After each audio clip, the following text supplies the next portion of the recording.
how to calculate rate of return on a complex product such as say your house or your insurance policy or something where there are multiple cash flows.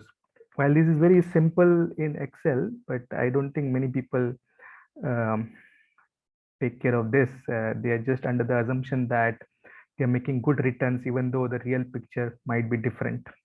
So here is how you go about it. Let's take an example of a house which you might have purchased say 5 years ago. Suppose you bought that house in 2017 for 90 lakh rupees, and then you spent 10 lakh rupees on furniture and painting and all other activities. So in 2017 you spent 1 crore rupees in that house. That's in the bracket, it shows minus. Then you start earning rent in 2018. Suppose you're getting a rent of say 25,000 rupees on that house. So annually that would be 25,000 into 12, 3 lakh rupees, but you also have to pay maintenance of say 50,000 rupees per year. So every year you're earning 2,50,000 rupees on that house through rent. Usually rental yield is 2 to 3%. So this is normal unless you are living in a very good area where you get very higher rent. So in 2018, you got 2,50,000 rupees as rent. In 2019, you got 2,50,000 rupees as a rent. 2020, you got 2,50,000 rupees as a rent. In fact, you must be very lucky if you get rent in 2050 because of COVID. A lot of houses were vacant. Then in 2021, after COVID, maybe the rents went up a little bit, and then you got 3 lakh rupees as a rent.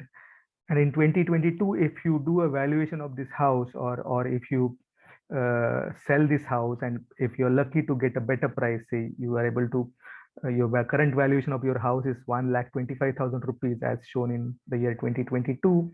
So these are your cash flows, how much cash went out and how much cash came in. Now to calculate the rate of return, there is this simple function in Excel, IRR, internal rate of return, where you have to input all these values. It will give you the rate of return. So in this situation, the rate of return you have earned is 7%, which is similar to inflation. So basically you haven't really got any growth, but at least you have protected your capital. Now look at certain other scenarios. For example, if your house was vacant in 2020 and your rental income was zero, then your IRR comes down by 1%, that is 6%. If the price of your house hasn't moved much, suppose it's of 125, it is 101 crore 10 lakh rupees, then your rate of return is 3%. So this is very useful, right?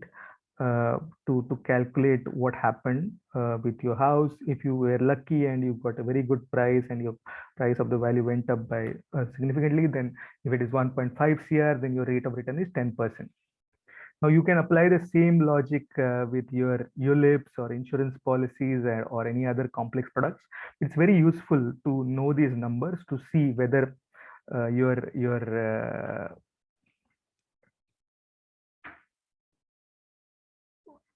whether you're generating enough return to cover your costs.